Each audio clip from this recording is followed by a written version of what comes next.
right outside, so come on in, don't be shy. We've got ghosts and UFOs. Brace yourself, get ready for the show. Don't be afraid of the dark, the fun's about to start. Nightmares or tales will inspire. Oh, tonight at the Scaredy Campfire.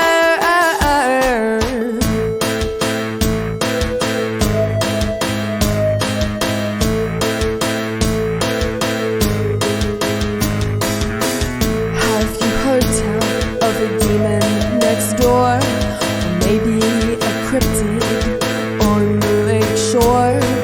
There's nothing too strange for us here, so if you're ready, stamp out your fear.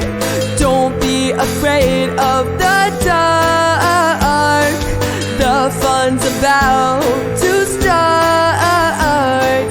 Nightmares or tales will inspire. Tonight at the Scaredy Campfire. Whoa, whoa.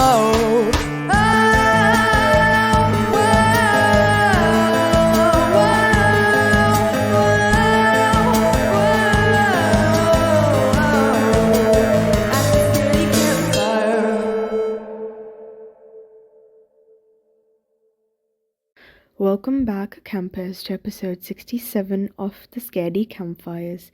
This one begins with a sound, faint, distant, easy to mistake for something ordinary, but some sounds aren't meant to be identified, only recognized.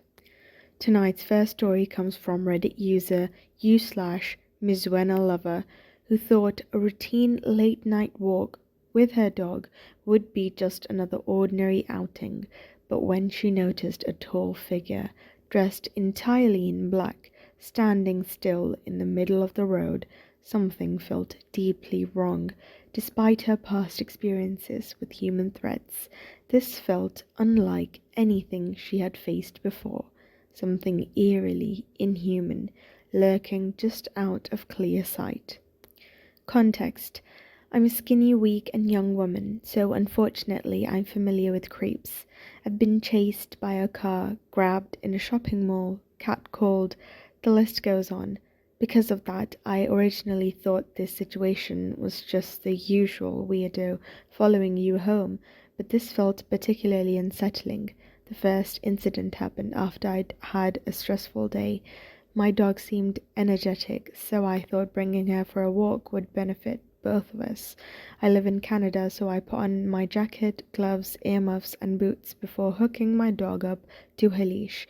I went down the usual path I always take. It's dark and eerie, but since I live in a calm neighborhood, I wasn't necessarily scared, just doing my normal routine, only later at night. Everything was fine. I was just a little cold, but the light snowfall kept me at ease. Until I reached the sidewalk I usually walk on. By then, I was surrounded by houses with Christmas lights, so I could see my surroundings clearly. My movement stopped when my dog began sniffing a patch of grass. I was staring down at her when, out of the corner of my eye, I noticed something, or rather, someone. I shifted my weight so my body was facing the figure in the distance. My expression quickly changed from calm to confused.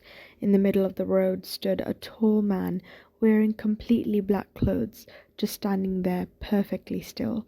I stared at him for what felt like a few seconds before he suddenly started speed walking onto the sidewalk I was on, moving abnormally fast and directly towards me. I felt a rush of adrenaline and began walking away at the same pace as him. I didn't run at first because I thought maybe it was just a coincidence, and I didn't want to look stupid. I looked back one last time and saw him only a few feet behind me, still speed walking. I panicked and started running home, my dog biting my ankles the whole way because she hates when I run. I know you're not supposed to go straight home when you think you're being followed, but I did anyway out of fear, and I seriously regret it. A week later, the situation had completely left my mind. I took my dog out again along the same route, but this time I wasn't on the exact road from before. Instead, I was in a dark alley-like staircase. No matter how many times I go down there, it always feels creepy, so I kept looking behind me the entire walk. When I reached the top of the staircase, I looked back. In the slightly orange but dark 6 p.m. sky, I saw something. There was a silhouette of the man from last time, speed walking up the stairs towards me. I visibly flinched, like actually flinched. From just a second of seeing him in the darkness, I immediately recognized that intense stance and fast walking speed. It was the same guy, no doubt. I started walking quickly down the same sidewalk as before, my mind scrambling to make excuses like, "You're hallucinating," and similar thoughts. As I walked fast, with my dog barking and biting at my ankles, I looked back one last time. He was right behind me. I tried running, but I'm so unathletic that speed walking was faster than my actual sprint. My dog continued biting and barking in confusion and anger, which slowed me down even more. I kept running. I was almost home, and he was still about 20 feet behind me. I passed a tree so he couldn't see me clearly, and once again, like an idiot, I ran straight towards my house. As I was unlocking my front door, I noticed something out of the corner of my eye. On the corner of my street, the man's shadow was peeking out from behind the corner of a house. I don't know if he saw me enter my home or not. I was too paranoid to look out my windows because I felt like I was being watched. Though I know there's a chance I'm exaggerating, what I've described happened only 2 days ago. I should also mention that his movements were almost inhuman and extremely strange. Even though he was just standing under a light during our first encounter, I couldn't make out a single facial feature, just darkness. All I could tell was that he was tall and male.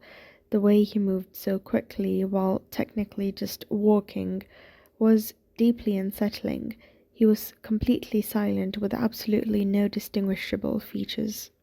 As the unsettling visits continued, the user's sense of safety eroded, leaving her questioning whether what she was facing was human or something far darker. The shadow's silent watch lingers in her mind, a haunting reminder that sometimes things stalking us might not be what they first seem.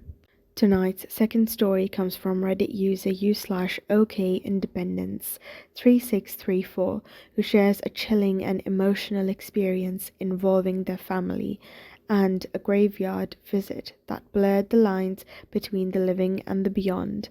What began as a quiet, sorrowful night at a loved one's grave suddenly twisted into something unexplainable, a moment of shaking voices, and a message that no one could have anticipated. This happened back in 2021, and it still haunts me to this day. It happened to my grandmother and uncle, and I got chills when my grandma told me about this incident. One night around 1 a.m., my uncle suddenly felt the need to go to my father's grave. My father was his brother and had passed away in 2018 due to a car accident. My grandma tried to stop him, but he wouldn't listen and went to his car. She didn't want him to go alone to the cemetery at night, so she went with him. When they arrived at the cemetery, my uncle couldn't control his emotions and started bawling his eyes out. He laid on my father's grave and cried heavily. My grandma couldn't calm him down. He missed my dad deeply because they were very close. Then suddenly, and out of nowhere, my uncle started shaking violently, like he was having a seizure. My grandma freaked out and tried to calm him down. Then he stopped moving. She tried to wake him up and even smacked his face a few times, but there was no response. After that, he suddenly jumped up and grabbed my grandma by her coat. He stared at her with wide eyes and started yelling in her face. "Take care, my child. Do you hear me? Take care of my child." My grandma was terrified because she had never seen him like that before. It was as if he were possessed. like he was a completely different person. She tried to calm him down, but he kept holding her and staring at her. Then he collapsed again and returned to normal. He couldn't remember anything that had happened and asked her what was going on. My grandma took him home and told him everything that had happened. He swore that he didn't remember the shaking or the yelling, only being at the cemetery. It felt like an out-of-body experience. The strangest part is that my uncle doesn't have any children, so why would he yell that my grandma should take care of his child? When my grandma told my mother and me about the incident, we both got goosebumps. My mum looked at me, shocked, and said, "Oh my God, it's like it was your father's spirit trying to communicate with grandma." I replied, "Yes, it's like something out of The Exorcist or something." But here comes the most shocking part. A few months after that incident, my mum sadly passed away suddenly from a heart attack. It was a devastating blow, and I still can't fully believe it. But now, when I think back on it, it feels like my father's spirit may have been trying to warn us about what was going to happen. Maybe he knew I would end up alone without parents and wanted my grandma to stay with me to make sure we took care of each other. Was it really my father's spirit? I don't know.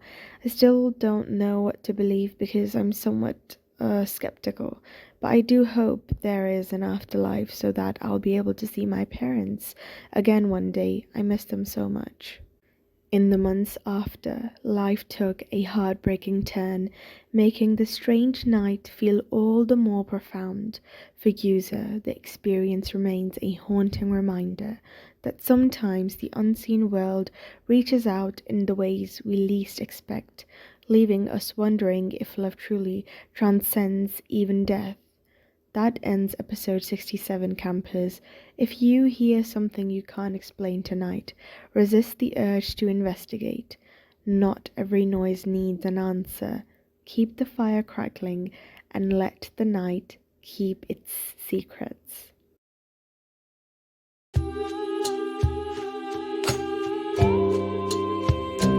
As the night gets longer and the darkness creeps in, with the eerie silence broken only by whispering wind, come gather round the fire, the flickering flames, and hear the tales of the spooky and the strange. Chill up your back, a shiver up your spine. You'll be haunted by the things that you find. Legends will unfold and stories will be told at a scary campfire, for only